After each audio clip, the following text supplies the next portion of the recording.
Ayan mga sis, ang barrel. Ang naasawa ko, ayan, nakahanap ng barrel, no? Kasi sabi ko gawa niya ako ng bed, raised garden next year. So, ayan, ginawa niya ako, ginawa niya, hinati niya yun, ginawa niya dalawa. So, tapos nagpunta siya ng store, niloadan niya ng bato, no? Tapos, ayan, para-paraan ng aking asawa. Ayan, tapos binilihan niya ng mga lupa, niloadan niya ng lupa ng mga soil. Ayan, mahilig kasi talaga ako magtanim, ano, kasi naman ako nga tayan sa tatay ko, kasi lumaki ako doon sa amin na, ang bakuran namin is puro gulayan doon sa likod.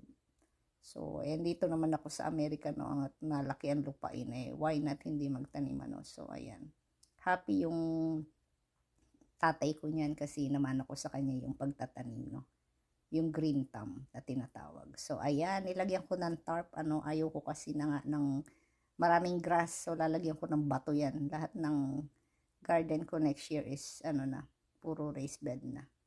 So, ilalagay ko yung mga pumpkin doon sa ibang area. Pero dito sa area ko is, pagagandahin ko yan. At lalagyan ko ng mga halaman din. Mix ko siya ng vegetable at flowers for next year. Ayan, dalawang raised bed garden. Malalaki siya. Mabuti dito sa Amerika, no, high-tech. Tingnan mo yung asawa ko. Oh, niloadan niya lang yun. Ang bigat niyan. Pero, may machine naman kasi dito. So, ayan. Maghanap kayo ng apam na may mabuting puso. Hindi mayaman pero responsable. Tsaka susundin ko ng gusto.